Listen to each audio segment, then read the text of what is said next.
Quand on est maire, on est responsable de tout. La responsabilité, la mienne en tout cas, désormais, elle est totale. Ils sont plus de 700 parents à avoir signé cette lettre envoyée ce dimanche 29 mars au tout nouveau maire de Paris, Emmanuel Grégoire.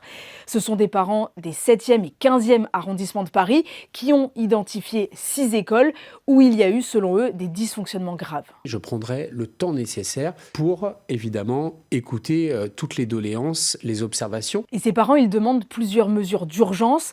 D'abord, ils demandent des sanctions individuelles contre celles et ceux qui, selon eux, n'ont pas pris les bonnes décisions au sein de la mairie de Paris, et cela à tous les échelons de la décision.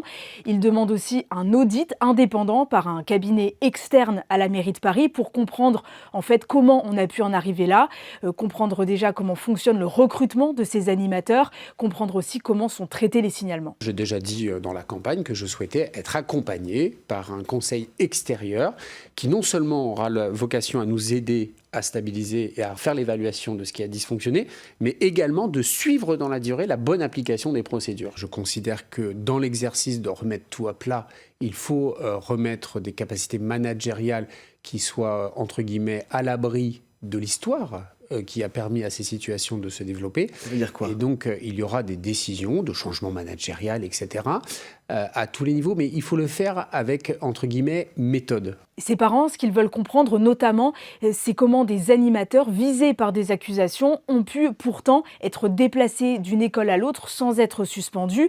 Normalement, c'est impossible depuis le mois de novembre avec des directives données par la mairie de Paris à tous ses agents.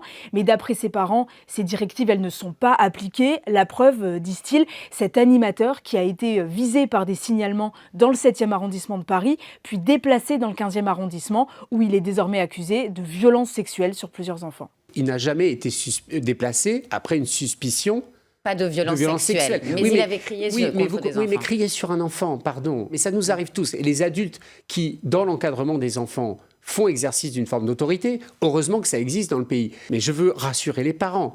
À aucun moment, un animateur qui serait suspecté de violence sexuelle ne fait pas l'objet d'une suspension immédiate. Un pédocriminel ne le met pas sur son CV. Et un pédocriminel, avant de passer à l'acte, il ne l'est pas. C'est une difficulté dans laquelle se trouvent toutes les organisations qui accueillent des enfants. On ne peut pas partir du principe que tout adulte qui travaille auprès des enfants est un pédocriminel. On doit juste prévoir les procédures pour faire en sorte de démasquer, de condamner et de suivre dans la durée ceux qui peuvent être suspectés de l'être. Les réformes, j'ai dit, il y en a de deux types, des décisions immédiates qui interviendront dans les tout prochains jours et des mesures un peu plus longues parce que qui dépendent beaucoup de l'organisation générale, notamment de la semaine scolaire.